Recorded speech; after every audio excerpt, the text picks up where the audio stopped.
When we think of how discrimination occurs, we often think of laws that discriminate against a group of people, or as the individual acts of bigots. But this isn't the only way to understand the issue of discrimination.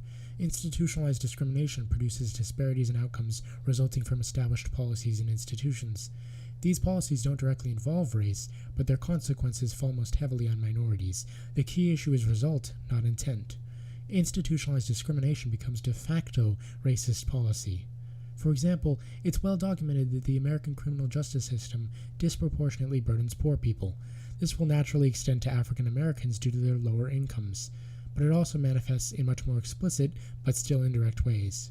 This theoretical perspective suggests that some laws and policies that may appear race-neutral are in large part the result of widespread stereotypes pertaining to stigmatized minority groups. This assertion is backed up by plenty of scholarly work. Firstly, there is the literature demonstrating the correlation between white support for punitive criminal justice policy and racial attitudes. Support for the death penalty and the drug war, for example, can both be predicted reliably on the basis of racial prejudice. Secondly, there is a burgeoning literature on what's been coined implicit bias. This review of the literature states, quote, "In summary, a substantial and actively accumulating body of research evidence establishes that implicit race bias is pervasive and is associated with discrimination against African Americans." Unquote. These all result in stereotypes that contribute to the enactment of policy that primarily disadvantages minorities. This isn't to suggest that we should stop putting violent criminals in prison simply because of racial disparities, but rather that the choice of focus on punitive policies rather than prevention is discriminatory, as it needlessly causes harm to minorities. These biases will also naturally affect the discretion of judges, policemen, and juries, giving rise to unwarranted disparities even in the absence of legally relevant variables. Take, for example, the literature on arrests. An overwhelming number of studies have found that net of other variables, blacks are arrested more often than whites. A meta-analysis of the literature states the case quite bluntly. Quote, "From our findings, we can conclude more definitively than prior non-systematic reviews that racial minority suspects experience a higher probability of arrests than do whites. We report with confidence that the results are not mixed. Race matters. Our finding is consistent with what most of the American public perceives, and that finding holds over time, research site, across data collection methods, and across publication types. Furthermore, controlling for demeanor, offense severity, presence of witnesses, quantity of evidence at the scene, the occurrence or discovery of a new criminal offense during the encounter, the suspect being under the influence of drugs or alcohol, prior record of the suspect, or requests to arrest by victim does not significantly reduce the strength of the relationship between suspect race and arrest." Unquote. Another meta-analysis came to the same conclusion, stating, quote, "The evidence is not mixed as was stated by several non-systematic reviews. The evidence presented here clearly states that certain types of individuals, black individuals, males, and Hispanic individuals, are more likely to be arrested, all else being equal based on the studies examined in this analysis." Unquote. There's also a great deal of evidence suggesting a racial bias in pretrial criminal processing. Another example is the literature on sentencing. The studies are quite clear here as well. As this meta-analysis points out, quote, "Cross-racial bias appears to exert a rather consistent effect on sentencing decisions of mock jurors. These effects are not occasional, and they are not confined to the southern United States or to trials for the crime of rape.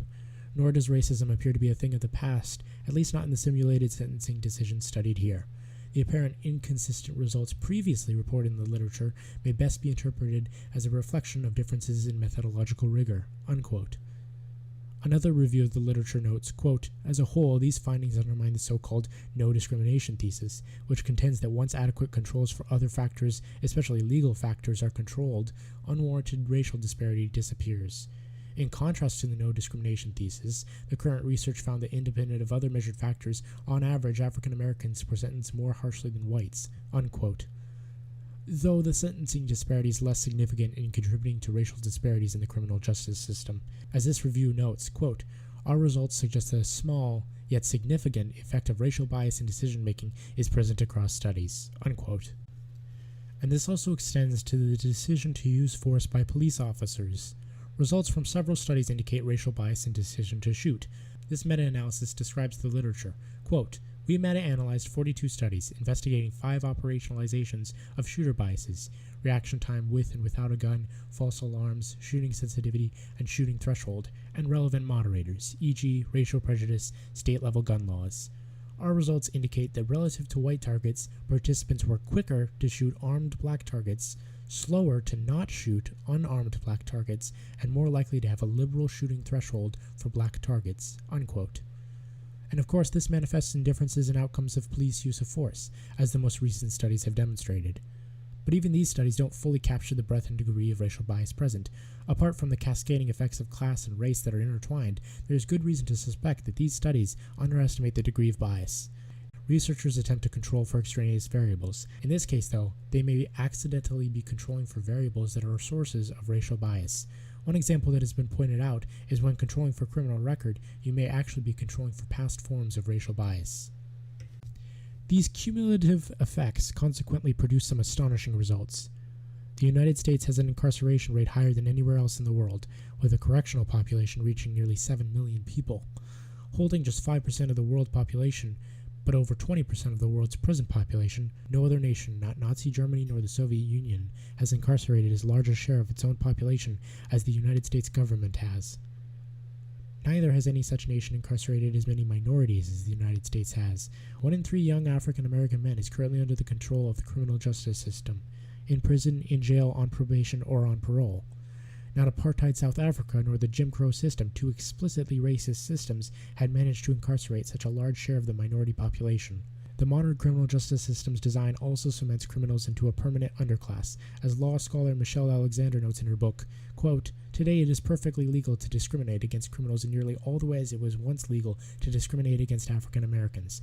Once you're labeled a felon, the old forms of discrimination, employment discrimination, housing discrimination, denial of the right to vote, denial of educational opportunity, denial of food stamps and other public benefits, and exclusion from jury service are suddenly legal. As a criminal, you have scarcely more rights and arguably less respect than a black man living in Alabama at the height of Jim Crow. We have not ended racial caste in America, we have merely redesigned it." Unquote. The criminal justice system of the United States has been criticized by the NAACP, the ACLU, and other human rights organizations, both for its overly punitive nature and its apparent racial bias. The sooner we move on from denying the existence of such racial bias, the sooner we can get to rectifying it. Make sure to like, comment, share, and subscribe. They all help get exposure to the channel. No, seriously, do it.